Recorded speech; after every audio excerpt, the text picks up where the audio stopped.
हे friends, अगर आपके पास भी इस तरह से ऊन के छोटे मोटे गोले बचे हैं या फिर कोई पुरानी स्वेटर है, बच्चे बड़े हो गए हैं, उनकी कोई स्वेटर छोटी हो गई है तो उसको भी आप खोल के दोबारा से इस तरह से गोले बना के फिर उस ऊन को आप किस तरह से रीयूज़ कर सकते हो, कैसे आप उससे एक सर्दियों की बहुत ही यूज़ में आने वाली चीज़ बना सकते हो। तो चलिए आज आपके साथ इसी का एक मेथड शेयर करती हूँ।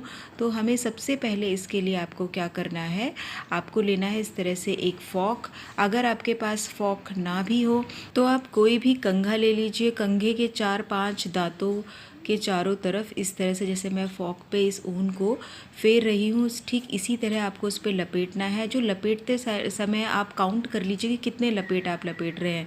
मैंने इसमें 20 काउंट करके ये लपेटा है और फिर मैं कॉर्नर में इसको नॉट बांध दूँगी। तो सेम इसी तरह आपको करना है। इस तरह से 20 से 25 या 30 राउंड में आप इसको राउंड करके और फिर नॉट लगा दीजिए और फिर कटर या सीज़र की हेल्प से इसको कट कर लीजिए।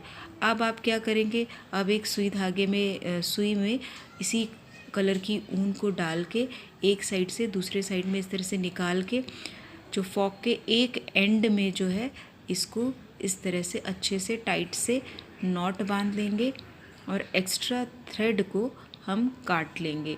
अभी हमने एक साइड में ये किया है फॉक के, ये देखिए ये हमने फॉक में एक साइड किया है। अब सेम इसी तरह फॉक के दूसरे साइड भी, मतलब हमने जो वो लपेटी थी उन उसके एक साइड, दोनों साइड में, लेफ़्ट साइड भी और राइट साइड भी, ऊपर भी और नीचे भी इस तरह से एक ये ऊन को घुसा के और उसमें आराम से इस तरह से नॉट लगा देंगे। तो ये देखिए एक बढ़िया सा बलून टाइप का गुब्बारा सा बन गया है। एक्स्ट्रा थ्रेड को हम काट लेंगे और ये देखिए ये एक बहुत सुंदर सा, ये इस तरह से एक गुब्बारे की तरह जो है एक बन गया है। अब इसी तरह से हम क्या करेंगे, 5 और बना लेंगे। एक तरह से हमें एक फ्लावर बनाना है तो फ्लावर की 5 पत्तियां हमको बना लेनी है। अब लेनी है सुई धागे में ऊन और सुई की हेल्प से इस तरह से इन सब को एक साथ, ये इस तरह से एक साथ ये धागे में घुसा के और अब अच्छे से टाइट से इसमें एक नॉट लगा देनी है। और ये देखिए कितना सुंदर जो है एक फ्लावर बन के रेडी हो जाएगा। ये देखिए इसी तरह और फ्लावर भी, जो भी कलर की आपके पास ऊन हो आप उसको रेडी कर सकते हैं। इसका एक दूसरा मेथड भी आपके साथ शेयर करती हूँ। आपको लेने हैं इस तरह से ऊन के 2 टुकड़े और फॉक में उसे इस तरह से सीधे, जिस तरह मैंने रखा है सेम ध्यान से देखिएगा मैंने कैसे रखा है, इस तरह से रख के और अब ऊन को उसमें आराम से लपेटना है। जब आप ऊन को उसमें लपेटेंगे तो सेम और मेथड सेम रहेगा। काउंट आपको 20, 25, 30, जितना मोटा आपको फूल की पत्ती चाहिए उतना मोटा आप रखिए। एंड में उसके जो ऊन के कॉर्नर है उसको आप नॉट बांध दीजिए, कट कर लीजिए। और जो ये बीच में हमने 2 धागे रखे थे ना, ये 2 धागे क्या हैं, ये वही धागे हैं जो सुई से हमने पहले डाले थे। अब हमें सुई से डालने की ज़रूरत नहीं है। तो एक एंड में जो ये फॉक है उसके एक एंड में एक धागे को लाके नॉट लगा लीजिए और एक्स्ट्रा थ्रेड को कट कर लीजिए। जो दूसरा धागा है उसे दूसरी साइड में लाके अच्छे से टाइट करके एक नॉट लगा लीजिए। तो इससे क्या है, सुई धागे वाला काम हमारा बच जाता है और ये बहुत इजीली बन जाते हैं। सेकंड मेथड मुझको करने में बहुत आसान लगा तो इसीलिए मैंने सोचा आपके साथ शेयर करूं। और बस फिर बाद में सुई धागे की हेल्प से इसे इस तरह से धागे में पिरो के और एंड में टाइट से सभी को नॉट लगा देंगे अच्छे से। और एक ये हमारे बढ़िया से फ्लावर की शेप आ गई है। ये देखिए इस तरह से जो शेप आ गई है तो ये बढ़िया से फ्लावर जो है रेडी हो गए हैं। अब इस तरह से जितने भी आप फ्लावर रेडी कर सकते हैं, जो भी आपके पास पुरानी ऊन पड़ी है। मेरे पास तो देखिए काफ़ी कुछ पुरानी ऊन थी, कुछ मेरी बेटी के जो स्वेटर्स हैं वो छोटी हो गई थी तो मैंने उनको उधेड़ के उनको खोल के फिर से ऊन के गोले बना लिए और उसी से मैं इसको रेडी कर रही हूँ। ज़रूरी नहीं है कि हमें नई ऊन ही लानी है, बाज़ार से हर बार नया सामान ही लाना है।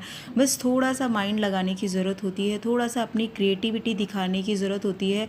और घर में पड़ी पुरानी चीज़ों से भी, जो हमें कई बार लगती हैं कि अरे बेकार हो गई हैं ये तो, अब उससे भी हम बहुत अच्छी चीज़ें रेडी कर सकते हैं।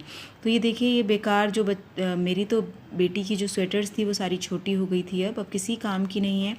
तो मैं सोच ही रही थी किसी को दे देती हूँ, किसी के काम आ जाएंगी, लेकिन तब तक मुझे ये आइडिया आया और ये बहुत अच्छा आइडिया लगा मुझे। तो बस अब आपको फ्लावर्स को उठाना है, 2 फ्लावर्स को आपस में इस तरह से रख के सुई धागे की हेल्प से इनको इस तरह से किनारे किनारे से इनकी जो पत्तियां हैं इनको आपस में एक तरह से सिल लेना है। इस तरह से सभी फ्लावर्स को एक दूसरे से जॉइन कर लेना है। और फ्रेंड्स, जब तक मैं ये करती हूँ, अगर आपको ये वीडियो पसंद आ रही है तो प्लीज़ चैनल को सब्सक्राइब करें, वीडियो को लाइक करें और अपने फ्रेंड्स और फैमिली के साथ शेयर करें। तो ये देखिए ये मैंने इस तरह से एक एक करके सभी फ्लावर्स को मैं जोड़ रही हूँ। ठीक इसी तरह आपको करना है। इसमें हाथ से करते हुए आपको लगेगा कि एक्स्ट्रा थ्रेड दिख जाएगा, लेकिन कुछ भी जब हाथ से आपको इसकी सिलाई करेंगे तो थोड़ा दबा दबा के, थोड़ा टाइट उससे खींच खींच के करेंगे तो बिल्कुल भी एक्स्ट्रा थ्रेड नहीं दिखेगा। ये देखिए अभी मैं आपको इसको कंप्लीट करके बताऊँगी। ये देखिए ये मेरे जितने भी फ्लावर्स थे मैंने इसमें अभी ऐड कर दिए हैं, अभी इतने ही फ्लावर्स बने हैं। तो ये देखिए कितना सुंदर लग रहा है। आप चाहे आप इसकी कोई मैट बना दें या डोर मैट बना दें, इससे आप शॉल भी रेडी कर सकते हैं, इससे कंबल रेडी किया जा सकता है, कोई बेडशीट बनाई जा सकती है। और देखिए देखने में कितना सुंदर लग रहा है। और सर्दियों में तो आप यकीन मानिए अगर इस तरह से डोर मैट बना दिए, बेड के कॉर्नर्स साइड के लिए जो रग्स आते हैं वो बना दिए, या बेडशीट पूरी बना दी, थोड़ा टाइम लगेगा लेकिन बहुत सुंदर लगते हैं देखने में। इसके कुछ आइडिया मैं आपको बता देती हूँ। इस तरह से ये देखिए टेबल मैट आप इसकी बना सकते हैं, इस तरह से एक श्रग आप इसका रेडी कर सकते हैं, या फिर कुशन कवर भी इस तरह से बन सकते हैं। Okay friends, bye bye.